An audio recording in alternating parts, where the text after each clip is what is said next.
नमस्कार, मैं हूँ राजेश श्रीवास्तव। जैसा कि आप जानते हैं, इन दिनों उत्तर प्रदेश की समाजवादी पार्टी ने एक राष्ट्रीय लोकदल के साथ गठबंधन कर लिया है और राष्ट्रीय लोकदल के साथ गठबंधन करने के साथ-साथ ही अखिलेश यादव ने जयंत चौधरी के साथ हर मंच पर आकर के ये ताकत दिखानी शुरू कर दी है और उन्हें लगता है कि राष्ट्रीय लोकदल के गठबंधन के सहारे वो उत्तर प्रदेश की सत्तारूढ़ भारतीय जनता पार्टी को उखाड़ फेंकने में कामयाब हो पाएंगे।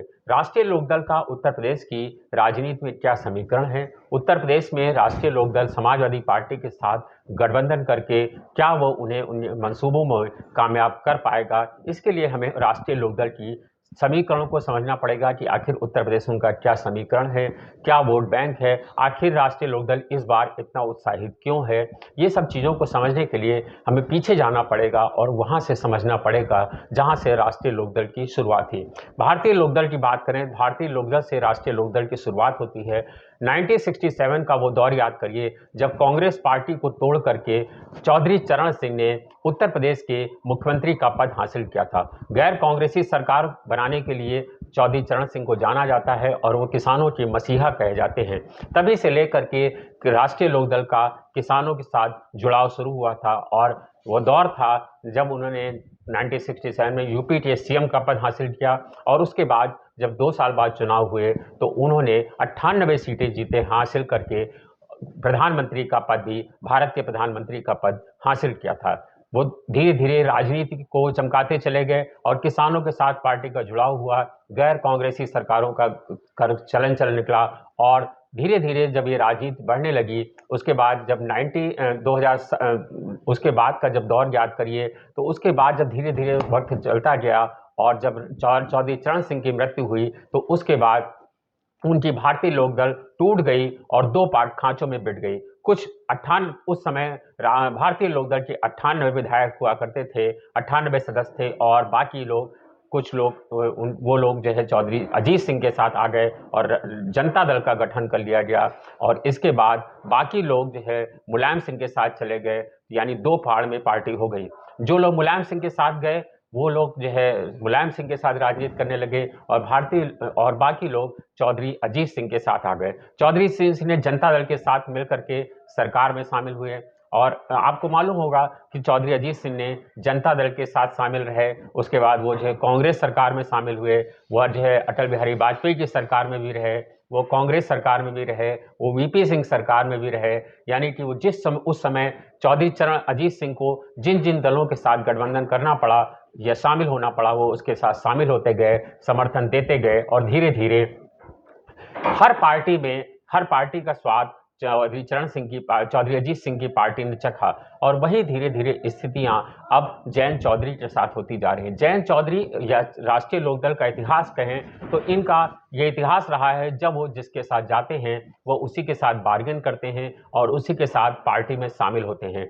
2017 में उन्होंने विधानसभा में सपा बसपा गठबंधन के साथ शामिल हुए। सपा बसपा गठबंधन के साथ शामिल होने के बावजूद सब राष्ट्रीय लोकदल को पिछले विधानसभा चुनाव में मात्र 1 सीट मिली थी। इसके बाद लोकसभा के चुनाव में भी वह सपा के साथ रहे और राष्ट्रीय लोकदल के 1 सीट भी नहीं जीत पाए और चौधरी अजीत सिंह और जयंत चौधरी दोनों खुद भी अपना चुनाव हार गए। इसी के चलते कहा जाता है कि राष्ट्रीय लोकदल का जो फिलहाल सीटों की स्थिति है वो बहुत अच्छी नहीं है। पिछले विधानसभा चुनाव में उन्हें 1 सीट खाली हासिल हुई थी। अब जब इस बार का विधानसभा चुनाव होने जा रहा है तो राष्ट्रीय लोकदल अपने आप को बहुत मजबूती के साथ देख रहा है। दरअसल राष्ट्रीय लोकदल का उत्साहित होना इसलिए है क्योंकि राष्ट्रीय लोकदल जो उत्साहित है वो इस वजह से उत्साहित है कि उसको लग रहा है कि जब किसान आंदोलन हो रहा था तब सबसे ज़्यादा बेनिफिशियरी अगर कोई पार्टी थी तो राष्ट्रीय लोकदल की पार्टी थी। राष्ट्रीय लोकदल को लगता था कि जो किसान आंदोलन है, किसान उसके साथ है तो किसान जो है लगातार अगर किसानों का विरोध होगा और किसान जितना ज़्यादा धरना प्रदर्शन करेंगे, पश्चिमी उत्तर प्रदेश में किसानों की संख्या बहुत है और आंदोलन भी वहीं पर हो रहा था। राष्ट्रीय लोकदल का जो क्षेत्रफल है, राष्ट्रीय लोकदल जहां पर प्रभावी है वह भी पश्चिम का ही क्षेत्र कहा जाता है। मेरठ है, सहारनपुर है, गाजीपुर है, ये सब जो क्षेत्र है वह पूरा का पूरा राष्ट्रीय लोकदल की पैठ है वहाँ पर। तो राष्ट्रीय लोकदल को लगता था कि किसानों का आंदोलन चलेगा तो उससे हम लाभ लेंगे, और राष्ट्रीय लोकदल इसी के लिए सपा के साथ गठबंधन कर बैठा था, और उसको लग रहा था कि हम जितनी सीटें मांगेंगे समाजवादी पार्टी हमें उतनी ही सीटें देगी, क्योंकि पश्चिम में सपा के पास कोई विकल्प नहीं है राष्ट्रीय लोकदल के साथ अलावा, इसीलिए वो बड़ी संख्या में विकल्प करे। लेकिन आज की स्थितियां उलट गई हैं।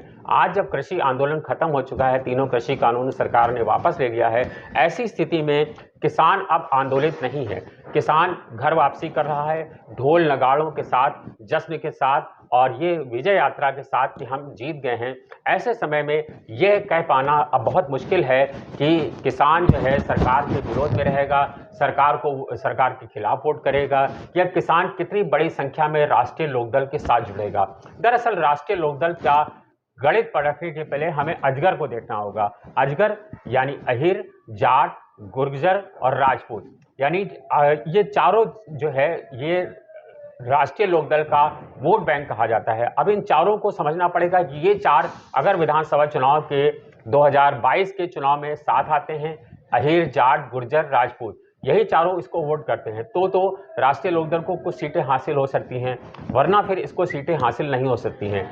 ये उसके साथ काफ़ी मुसलमान भी जुड़ता है। लेकिन इस बार चुनाव में देखना पड़ेगा, मुस्लिम उसके साथ नहीं जाएगा, क्योंकि करीब अच्छी खासी सीटों पर ओवैसी भी पार्टी में चुनाव लड़ रहे हैं, कांग्रेस भी मजबूती के साथ चुनाव में आ रही है, और समाजवादी पार्टी, बसपा, ये सारे लोग बड़ी संख्या में मुस्लिमों के उम्मीदवारों को खड़ा कर रहे हैं। तो ऐसे में मुस्लिम अगर राष्ट्रीय लोकदल के साथ खुलकर जाएगा कि नहीं जाएगा, यह भी कह पाना दूर की कौड़ी है।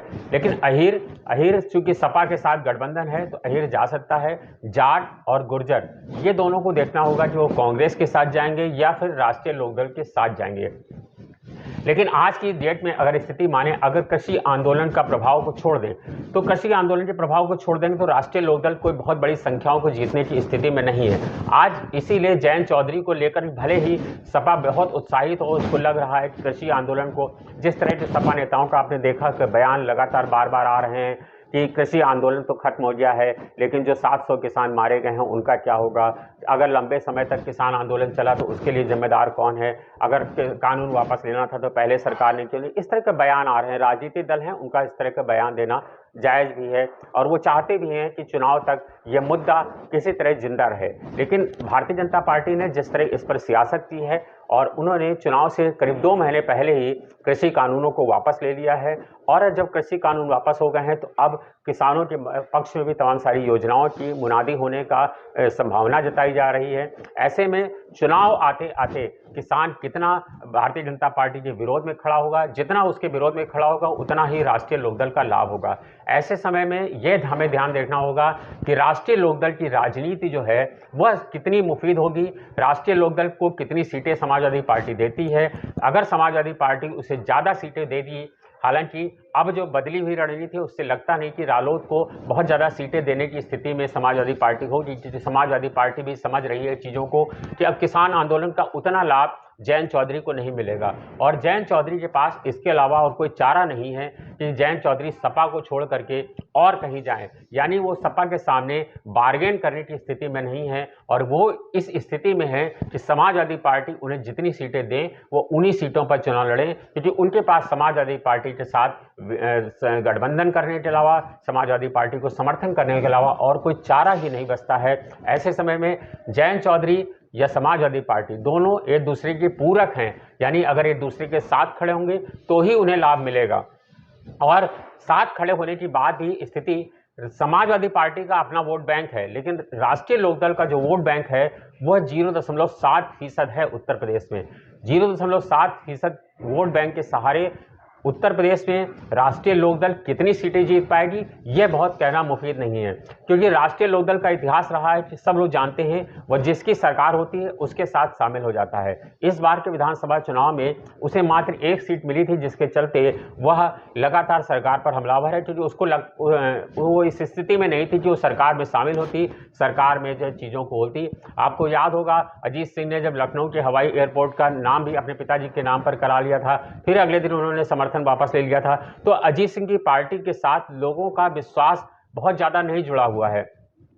हर दल को पता है कि वो उसी के साथ रहते हैं। ये मौसम वैज्ञानी हैं, इनको पता है कि जिसकी सरकार बनेगी ये उसी के साथ पहले ही उसके सुर में सुर मिलाने लगते हैं। इसलिए इनको लगता है इस बार कि समाजवादी पार्टी की सरकार उत्तर प्रदेश में आ रही है, इसलिए वो खुल करके समाजवादी पार्टी के साथ हैं। जयंत चौधरी हर मंच पर समाजवादी पार्टी के साथ खड़े होते हैं।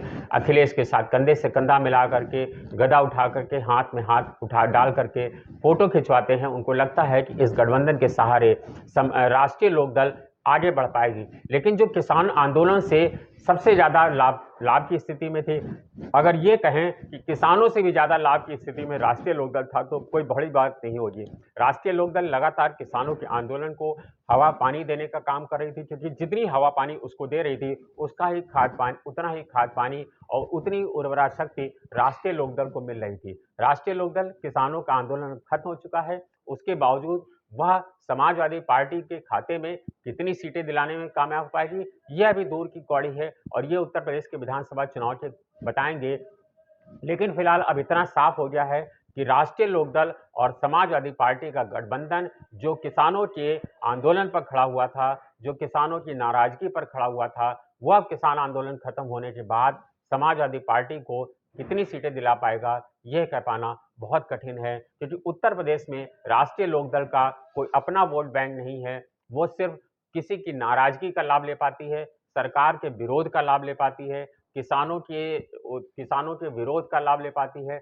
इस बार वो कितनी बड़ी बेनिफिशियरी होगी यह कह पाना अभी मुश्किल है। लेकिन फिलहाल जो समीकरण दिखाई पड़ रहे हैं उससे साफ हो जाता है कि समाजवादी पार्टी और राष्ट्रीय लोकदल का गठबंधन पश्चिमी उत्तर प्रदेश में कोई बड़ा गोल खिलाने में अभी फिलहाल कामयाब होता नहीं दिख रहा है। धन्यवाद, शुक्रिया।